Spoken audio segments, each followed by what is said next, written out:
ಬಣ್ಣ ತಿಂದು ಸಿಹಿ ಹಣ್ಣ ಕೊಡುವ ಮರ ನೀಡಿ ನೀಡಿ ಮುಕ್ತ.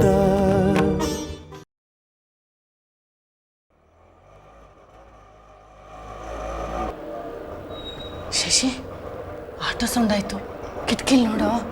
CSP ಬಂದ್ರ? ಅಲ್ಲ, ಆಟೋದಲ್ಲಿ ಬಂದಿದ್ದು CSP ಅವರಲ್ಲ, ಮನೆ ಓನರ್ ದೇವೇಂದ್ರಪ್ಪನವ್ರ ಹೆಂಡತಿನೂ ಬಂದಿದ್ದಾರೆ. ತಿರುಪತಿಗೆ ಹೋಗಿ ಬಂದಿದ್ದಾರೆ ಅನ್ಸುತ್ತೆ.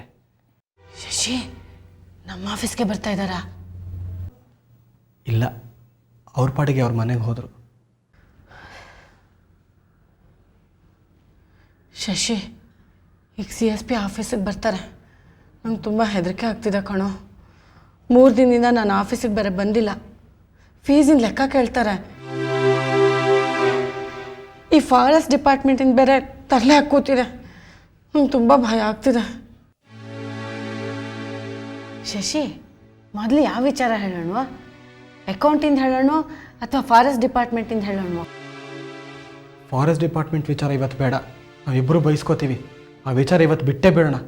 ನಾಳೆ ಸರ್ ಮೂಡ್ ಹೇಗಿರುತ್ತೋ ನೋಡಿಕೊಂಡು ಆಮೇಲೆ ಹೇಳೋಣ. ಇವತ್ತು ಆ ವಿಚಾರ ಬಿಟ್ಬಿಟ್ರೆ ಮಧ್ಯಾಹ್ನ ಫಾರೆಸ್ಟ್ ಡಿಪಾರ್ಟ್ಮೆಂಟ್ನವ್ರು ಬಂದು ನನ್ನನ್ನು ನಿನ್ನನ್ನು ಅರೆಸ್ಟ್ ಮಾಡ್ಕೊಂಡು ಹೋಗ್ತಾರೆ ಅಷ್ಟೇ. ಬೇಡ, ಇವತ್ತೇ ಹೇಳ್ಬಿಡೋಣ. ಬೈಸ್ಕೊಂಡ್ರೂ ಪರವಾಗಿಲ್ಲ, ಹೇಗಾದರೂ ಬಚಾವ್ ಮಾಡ್ತಾರೆ. ಅಗೋ, ಆಟೋ ಬಂತು. CSP ಸರ್ ಬಂದರು. ಶಾರದತ್ತೆ, ಆ ಫಾರೆಸ್ಟ್ ಡಿಪಾರ್ಟ್ಮೆಂಟ್ ವಿಚಾರ ಏನು ಹೇಳಕ್ಕೆ ಹೋಗ್ಬೇಡಿ, ಸುಮ್ಮನಿದ್ಬಿಡಿ. ನೀ ಸುಮ್ಮನಿರೋ, ನನಗೆ ಗೊತ್ತು.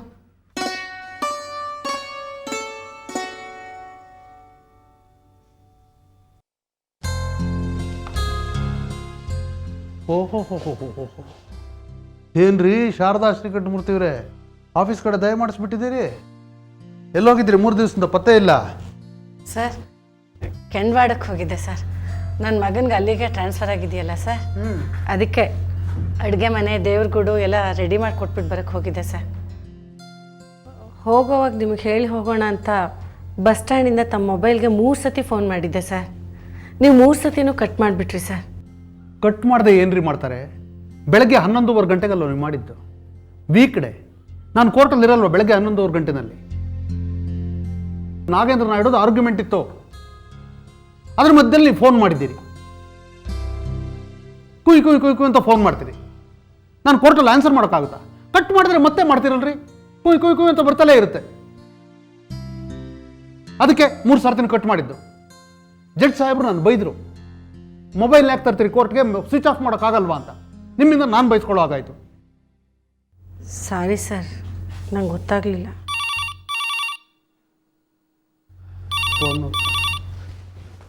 ಕೂತ್ಕೊಳ್ಳಿ. Hello, CSP's office, Sharada Srikanthamurthy speaking. ಓ ಹೌದಾ ಸರ್, 1 ನಿಮಿಷ sir. Sir, bank manager phone ಮಾಡಿದ್ದಾರೆ. ಬ್ಯಾಂಕ್ ಮ್ಯಾನೇಜರ? ಹಲೋ, ನಮಸ್ಕಾರ ಸರ್ ಕೋಲ್ಕರ್ ಅವರೇ.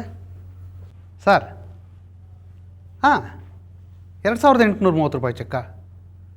ಹಾಂ ಹೌದು, ಲೀಗಲ್ ಲೈಟ್ಸ್ನ ಕಂಪ್ನಿ ಕೊಟ್ಟಿದ್ದೆ. ಬ್ಯಾಂಕಲ್ಲಿ ಇರಬೇಕಲ್ವ ಸರ್ ಬ್ಯಾಲೆನ್ಸು? ಸರ್, ತಾವೆಲ್ಲೋ ತಪ್ಪು ತಿಳ್ಕೊಂಡಿದ್ದೀರಿ ಅನಿಸುತ್ತೆ. ಸರಿಯಾಗಿ ನೋಡಿ ಸರ್, 2.25 ಲಕ್ಷ ರೂಪಾಯಿ ಮೇಲೆ ಬ್ಯಾಲೆನ್ಸ್ ಇರಬೇಕು ಸರ್. ಇಲ್ವಾ? ಒಂದು ನಿಮಿಷ ಸರ್. ರೀ ಶಾರದಾ, ನಾನು ಊರಲ್ಲಿಲ್ಲದೆ ಇದ್ದಾಗ ಬಂದು ಫೀಸ್ ದುಡ್ಡು 2.25 ಲಕ್ಷ ರೂಪಾಯಿ ಏನೋ ನಿಮ್ಮ ಹತ್ರ ಇತ್ತು ಅಂತ ಹೇಳಿದ್ರೆ ಅದನ್ನು ಬ್ಯಾಂಕ್ ಕಟ್ಟಿ ಅಂತ ಹೇಳಿದ್ನಲ್ಲ, ಕಟ್ಟಲಿಲ್ವೇನ್ರಿ? ಇನ್ನೂ ಇಲ್ಲ ಸರ್. ಹುರ್ಮೋರಿ ನಿಮ್ಮನ್ನು ಕಟ್ಕೊಂಡು ಯಾಕ್ರಿ ಕಟ್ಟಲಿಲ್ಲ? ನೋಡಿ, ಚೆಕ್ ಬೌನ್ಸ್ ಆಗೋ ಥರ ಇದೆಯಂತೆ.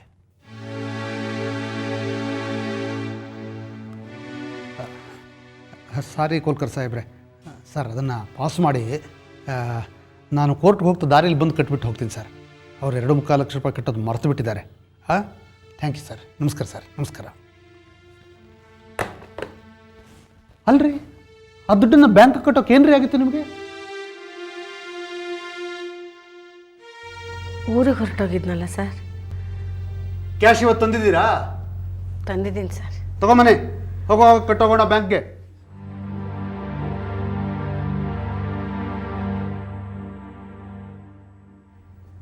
ಸರ್ ಇದರಲ್ಲಿ ನೀವು ಊರಲ್ಲಿ ಇಲ್ಲದೆ ಇದ್ದಾಗ ಎಷ್ಟೆಷ್ಟು ದುಡ್ಡು ಬಂತು ಅಂತ ಲೆಕ್ಕ ಬರೆದಿಟ್ಟಿದ್ದೀನಿ sir.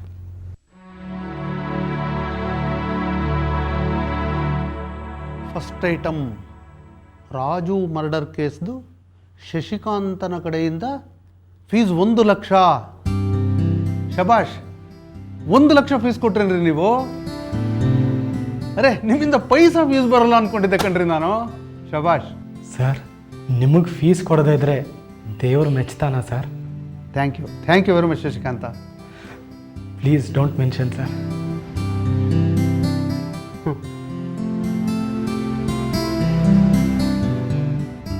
Second item Raju murder case ಬಗ್ಗೆ ದೇಶಪಾಂಡೆ ಅವರ ಕಡೆಯಿಂದ 1,50,000 ರೂಪಾಯಿ, 1.5 ಲಕ್ಷ ರೂಪಾಯಿ. ಶಬಾಷ್. ಹಾಂ, very good. Third item Nagendra Naidu society ಕೇಸ್ದು 20,000. ಹಾಂ. ಫೋರ್ತ್ ಐಟಮ್ ಮಾವಿನಕಟ್ಟೆ ನರಸೇಗೌಡದ ಅಪೀಲ್ ಕೇಸ್ದು 8,000. ಓಕೆ, ಟೋಟಲ್ 2,78,000 ರೂಪಾಯಿ. ಹೌದು ಸರ್. ಶಬಾಷ್. ಅಷ್ಟು ದುಡ್ಡು ಒಟ್ಟಿಗೆ ನನಗೆ ಬಂದೇ ಇರಲಿಲ್ಲ ಕಣ್ರಿ. Very good. ತಂದಿದ್ದೀರಾ ದುಡ್ಡು? ಹ್ಞೂ ಸರ್, ತಂದಿದ್ದೀನಿ. ಖರ್ಚು ಹೋಗಿ ಮಿಕ್ಕಿದ್ದಾನೆ ಕವರಲ್ಲಿ ಇಟ್ಟಿದ್ದೀನಿ ಸರ್, ತಗೊಳ್ಳಿ ಸರ್. ಇದರಲ್ಲಿ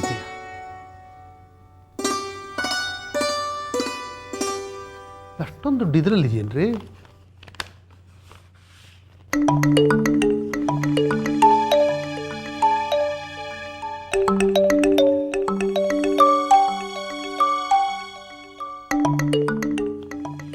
ಏನ್ರಿ ಇದು? ಬರೀ 260 ರೂಪಾಯಿ ಇದೆಯಲ್ರಿ? ಹ್ಞೂ ಸರ್, ಅಷ್ಟೇ ಮಿಕ್ಕಿರೋದು.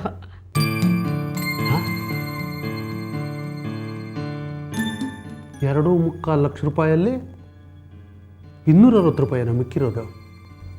ತುಂಬ ದುಡ್ಡು ಖರ್ಚಾಯ್ತಲ್ಲ ಸರ್. ಫೋಟೋಗಳಿಗೆ 9,000 ರೂಪಾಯಿ, ಮೊಳೆ ಸುತ್ತಿಗೆ ಇದಕ್ಕೆಲ್ಲ 350 ರೂಪಾಯಿ. ಹೌದ್ರಿ, ಅದೆಲ್ಲ 10,000 ರೂಪಾಯಿ ಅಂತ ಇಟ್ಕೊಳ್ಬೇಕಾದ್ರೆ 2,78,000ದಲ್ಲಿ 10,000 ಹೋದರೆ ಇನ್ನು 2,68,000 ಇರಬೇಕಾಗಿತ್ತಲ್ರಿ.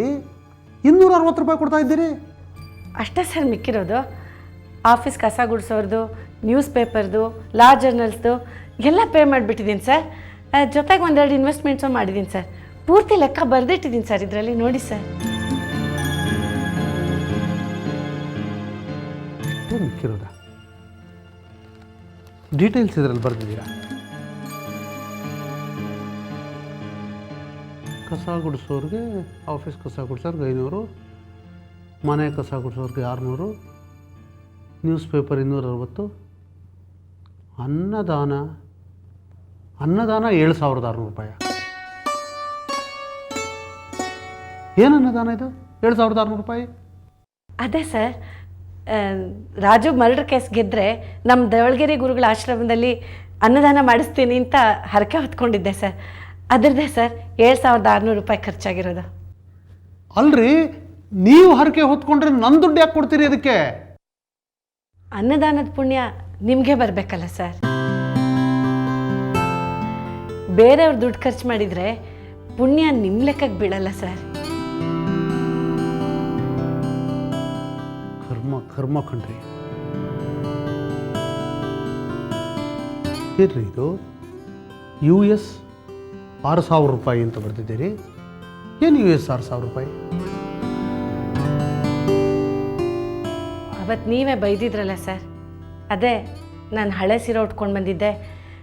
ಆಗ ನೀವು ಹೇಳಿದ್ರಲ್ಲ ಸರ್, ಇನ್ಮೇಲಿಂದ ಹೀಗೆಲ್ಲ ಆಫೀಸ್ಗೆ ಹಳೆ ಸೀರೆ ಉಟ್ಕೊಂಡು ಬರಬೇಡಿ, ಕ್ಲೈಂಟ್ಸ್ ಎಲ್ಲ ಓಡ್ ಹೋಗ್ತಾರೆ, 4 ಹೊಸ ಸೀರೆ ತೊಗೊಳ್ಳಿ ಅಂತ. ಅದಕ್ಕೆ ಸರ್ ಆಫೀಸ್ ಖರ್ಚಲ್ಲಿ 4 ಹೊಸ ಸೀರೆ ತೊಗೊಂಡೆ ಸರ್. ಅದಕ್ಕೆ ಸರ್ US ಅಂತ ಬರೆದಿದ್ದೀನಿ, ಯೂನಿಫಾರ್ಮ್ ಸ್ಯಾರೀಸ್ ಅಂತ ಸರ್. ರೀ, ನೀವು ತಗೊಳ್ಳಿ ಅಂತ ಹೇಳಿದ್ದು ನಿಮ್ಮ ಖರ್ಚಲ್ಲಿ ನಿಮಗೆ ಸೀರೆಗಳನ್ನ, ಆಫೀಸ್ ಖರ್ಚಲ್ಲಿ ತಗೊಳ್ಳಿ ಅಂತ ಹೇಳಲಿಲ್ಲ. US ಯೂನಿಫಾರ್ಮ್ ಸ್ಯಾರೀಸ್ ಅಂತ.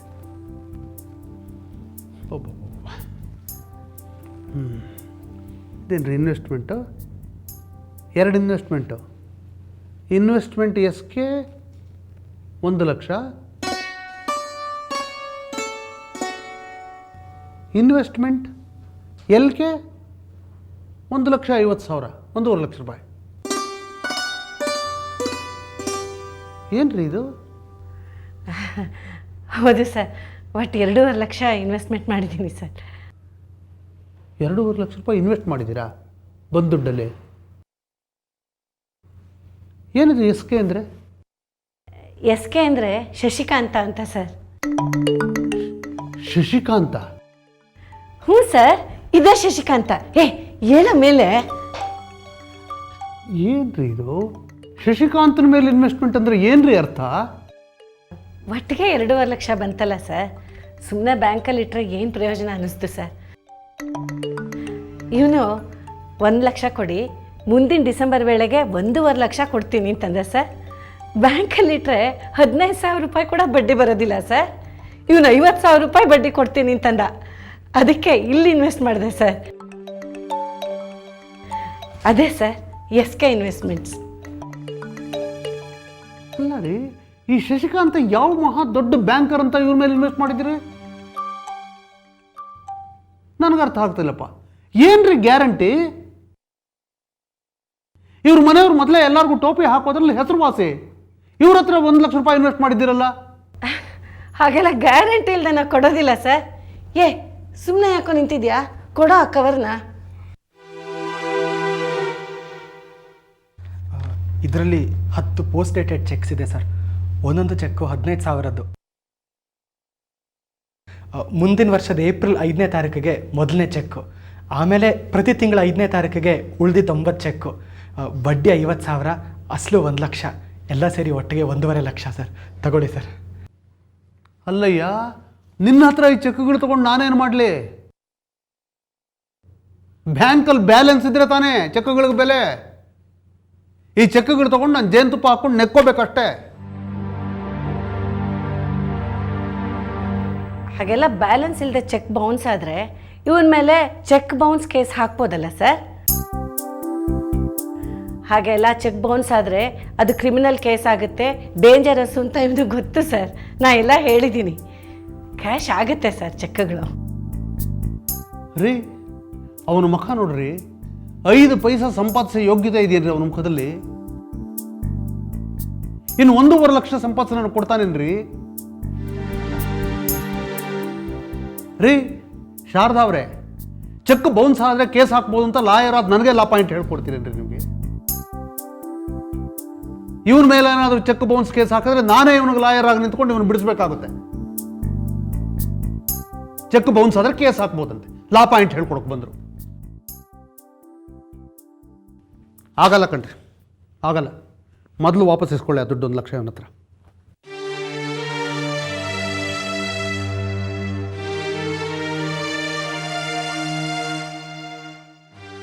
ಏನ್ರಿ ಮುಖ ನೋಡ್ತೀರಿ? ಯಾಕಯ್ಯ ಬೇಕಾಗಿತ್ತು ನಿಮಗೆ 1 ಲಕ್ಷ ರೂಪಾಯಿ? ಅದೇ ಸರ್, ನಮ್ಮ ಮನೆಯಲ್ಲಿ 2 ಮದುವೆ ಒಟ್ಟಿಗೆ ನಡೀತಿದೆಯಲ್ಲ ಸರ್. ಶಾಂಭವಿ ಅಕ್ಕಂದು, ಕಲ್ಯಾಣಿದು ಎಲ್ಲ ಒಟ್ಟಿಗೆ ಸೇರಿ 7ರಿಂದ 8 ಲಕ್ಷ ಖರ್ಚಾಗುತ್ತೆ ಸರ್. ಅದಕ್ಕೆ ನಾನು 2 ಲಕ್ಷ ಕೊಡ್ತೀನಿ ನನ್ನ ಕಾಂಟ್ರಿಬ್ಯೂಷನ್ ಅಂತ ಮನೇಲಿ ಮಾತು ಕೊಟ್ಬಿಟ್ಟೆ ಸರ್. ಅದೇ ರಿಯಲ್ ಎಸ್ಟೇಟ್ ಬಿಸ್ನೆಸ್ಸಲ್ಲಿ 2 ಲಕ್ಷ ಬಂದಿತ್ತಲ್ಲ, ಅದನ್ನು ನಾನು ಬ್ಯಾಂಕಲ್ಲಿ ಇಟ್ಟಿದ್ದೆ ಸರ್. ಅದನ್ನೇ ಕೊಡೋಣ ಅಂತಿದ್ದೆ. ಆದರೆ ರಾಜು ಮರ್ಡರ್ ಕೇಸ್ದು ನಿಮಗೆ ಫೀಸ್ ಕೊಡಬೇಕಾಗಿರೋದು ಧರ್ಮ. ಅದಕ್ಕೆ 1 ಲಕ್ಷ ರೂಪಾಯಿನ ಶಾರದತ್ತೆಗೆ ಫೀಸ್ ಅಂತ ಕೊಟ್ಟೆ ಸರ್. ಮದುವೆ ಕೊಡಬೇಕಾಗಿರೋ ದುಡ್ಡಲ್ಲಿ 1 ಲಕ್ಷ ಶಾರ್ಟೇಜ್ ಬಂದುಬಿಡ್ತು. ಅದಕ್ಕೆ ಅದೇ ದುಡ್ಡನ್ನು ತಿರ್ಗಿ ಅವ್ರ ಕೈಲಿ ವಾಪಸ್ ಇಸ್ಕೊಂಡೆ ಸರ್, ಬಡ್ಡಿ ಸೇರಿಸ್ಕೊಡ್ತೀನಿ ಅಂತ. ಹಾಗಿದ್ರು ಅವನೇ ಕೊಟ್ಟಿದ್ದಲ್ವ ಸರ್ 1 ಲಕ್ಷ? ಅವನದೇ ದುಡ್ಡು.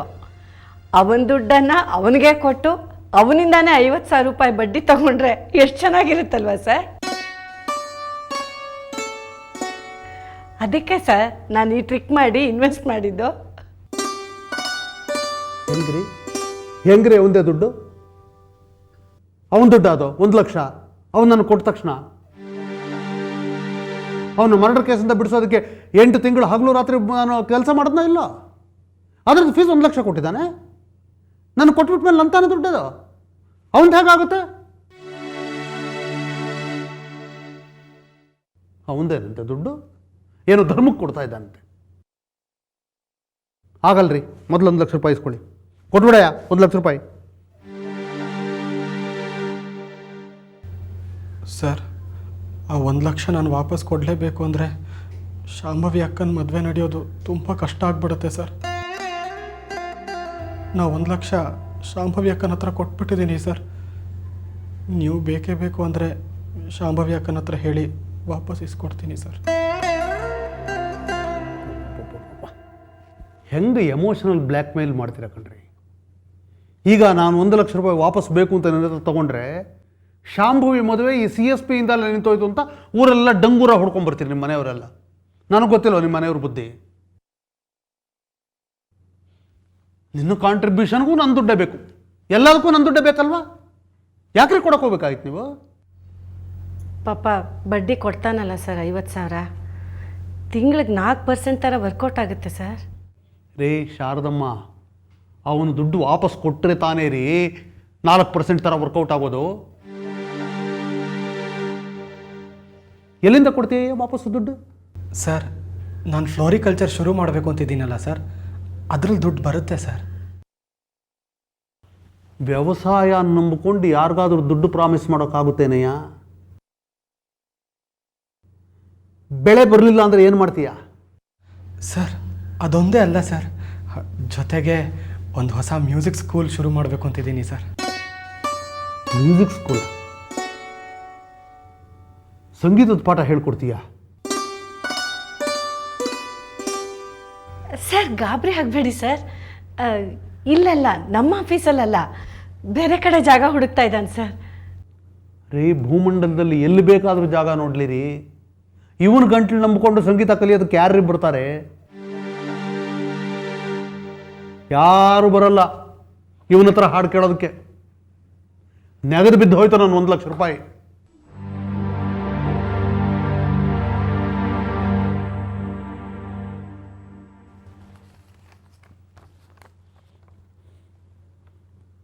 ಇನ್ವೆಸ್ಟ್ಮೆಂಟ್ LK 1,50,000 ರೂಪಾಯಿ.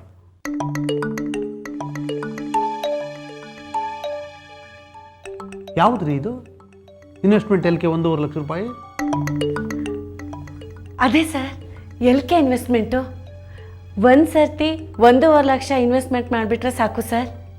3 ವರ್ಷ ಆದಮೇಲೆ ಪ್ರತಿ ವರ್ಷ ಜೀವನ ಪರ್ಯಂತ 1.5 ಲಕ್ಷ ವಾಪಸ್ ಕೊಡೋ ಸ್ಕೀಮ್ ಅನೌನ್ಸ್ ಮಾಡಿದ್ರು ಸರ್. ಈಗೇನೋ ನಿಮ್ಮ ಅದೃಷ್ಟ ಚೆನ್ನಾಗಿದೆ, ಕೇಸುಗಳು ಬರ್ತಾ ಇವೆ. ಆಮೇಲೆ 2 ವರ್ಷ ಆದಮೇಲೆ ನಿಮ್ಮ ಮಿಸಸ್ ಶೀಲಾ ಪ್ರಸಾದ್ ಹೇಮಗಿರಿಯಿಂದ ಇಲ್ಲಿಗೆ ಶಿಫ್ಟ್ ಆಗ್ತಾರಂತೆ. ಆಗ ನಿಮಗೆ ಬರ್ತಿರೋ ಕ್ಲೈಂಟ್ಗಳೆಲ್ಲ ಅವ್ರ ಹತ್ರ ಹೊರಟೋಗ್ತಾರೆ ಸರ್.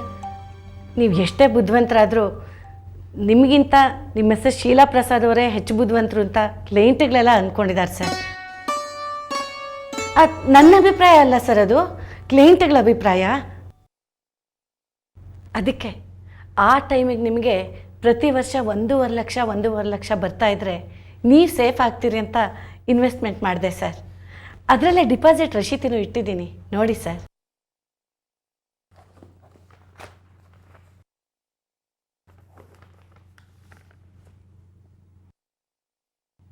LK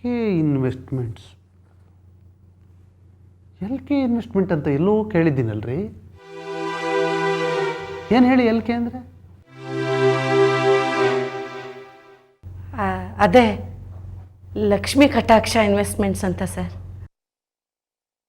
ಲಕ್ಷ್ಮೀ ಕಟಾಕ್ಷ ಇನ್ವೆಸ್ಟ್ಮೆಂಟ್.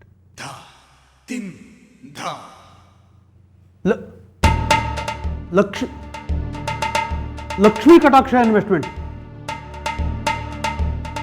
ಅದೇ ವಾರದ ಹಿಂದೆ ಆ ಲಕ್ಷ್ಮೀಕಾಂತಪ್ಪ ಅಂತ ಓನರು ಕಂಪ್ನಿ ಬಾಗಿಲು ಮುಚ್ಕೊಂಡು ಓಡೋದ್ನಲ್ರಿ, ಅದೇ ಲಕ್ಷ್ಮೀ ಕಟಾಕ್ಷ ಕಂಪನಿನಾ? ಹ್ಞೂ ಸರ್, ಅದೇ. ಮುಚ್ಚೋಗಿರೋ ಕಂಪನಿನಲ್ಲಿ 1.5 ಲಕ್ಷ ರೂಪಾಯಿ ಇನ್ವೆಸ್ಟ್ ಮಾಡಿದ್ರೇನ್ರಿ? ಅದೇ ಸರ್ ಆಗಿರೋದು.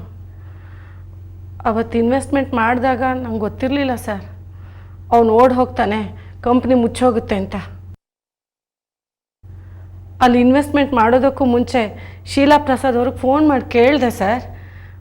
ಅವರು ಒಳ್ಳೆ ಕಂಪ್ನಿ ಇನ್ವೆಸ್ಟ್ ಮಾಡು ಅಂತಂದರು ಸರ್, ಅದಕ್ಕೆ ಮಾಡಿದೆ ಸರ್. ರೀ, ಆ ಶೀಲಾ ಪ್ರಸಾದ್ ಒಳ್ಳೆ ಕಂಪನಿ ಇನ್ವೆಸ್ಟ್ ಮಾಡಿ ಅಂತ ನನ್ನ ದುಡ್ಡಿನ ಬಗ್ಗೆ ಹೇಳಿದ್ರ? ಒಳ್ಳೆ ಕಂಪನಿ ಅಲ್ಲ ಅಂತ ಎಲ್ಲರಿಗೂ ಗೊತ್ತದು. ನಾನು ನಾಶ ಆಗಲಿ ಅಂತಾನೆ ಶೀಲಾ ಪ್ರಸಾದ್ ಹೇಳಿರೋದು. ಅಲ್ಲ ರೀ, ಈಗ 1.5 ಲಕ್ಷ ರೂಪಾಯಿ ಇನ್ವೆಸ್ಟ್ ಮಾಡಿದ್ರೆ ಇನ್ನು 3 ವರ್ಷ ಆದಮೇಲೆ ನನ್ನ ಜೀವಮಾನ ಪರ್ಯಂತ ಪ್ರತಿ ವರ್ಷ 1.5 ಲಕ್ಷ ಹೇಗೆ ವರ್ಕೌಟ್ ಆಗುತ್ತೆ? ಅದನ್ನ ನೋಡಿದ್ರೆ ನನಗೆ ಟಾಪಿಕ್ ಕಂಪನಿ ಅಂತ ಗೊತ್ತಾಗೋದಿಲ್ವಾ?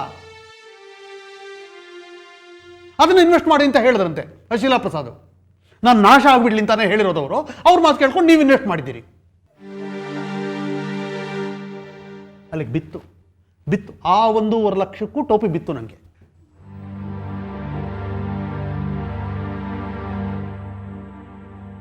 ಈ ಪಾಪರ ಶಶಿಕಾಂತನಿಗೆ 1 ಲಕ್ಷ ರೂಪಾಯಿ, ಆ ಫ್ರಾಡ್ ಲಕ್ಷ್ಮೀಕಾಂತನಿಗೆ 1.5 ಲಕ್ಷ ರೂಪಾಯಿ ಕೊಟ್ಟುಬಿಟ್ಟು ನನ್ನ 2.5 ಲಕ್ಷ ರೂಪಾಯಿ ಪೂರ್ತಿ ಮುಳುಗಿಸ್ಬಿಟ್ರಲ್ರಿ.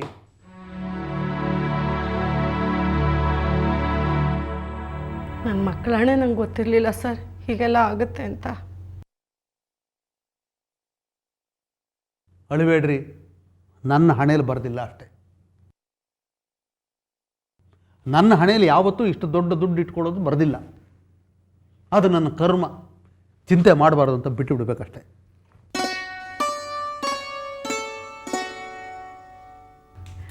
ಹೌದು ಸರ್, ಈ ಥರನೇ ಎಲ್ಲನೂ ಫಿಲಾಸಫಿಕಲ್ ಆಗಿ ತಗೊಂಡ್ರೆ ಜೀವನದಲ್ಲಿ ನೆಮ್ಮದಿ ಆಗಿರಬಹುದು ಅಂತ ನಮ್ಮ ಧವಳಗಿರಿ ಗುರುಗಳು ಅವತ್ತೇ ಹೇಳಿದರು ಸರ್.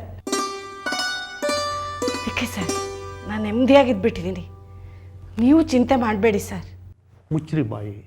ನನ್ನ 2.5 ಲಕ್ಷ ರೂಪಾಯಿ ಕಳ್ಕೊಂಡ್ಬಿಟ್ಟು ಅದ್ರ ಬಗ್ಗೆ ನೀವು ಫಿಲಾಸಾಫಿಕಲ್ ಆಗಿದ್ಕೊಂಡು ನೀವು ನೆಮ್ಮದಿಯಾಗಿದ್ದೀರಂತೆ.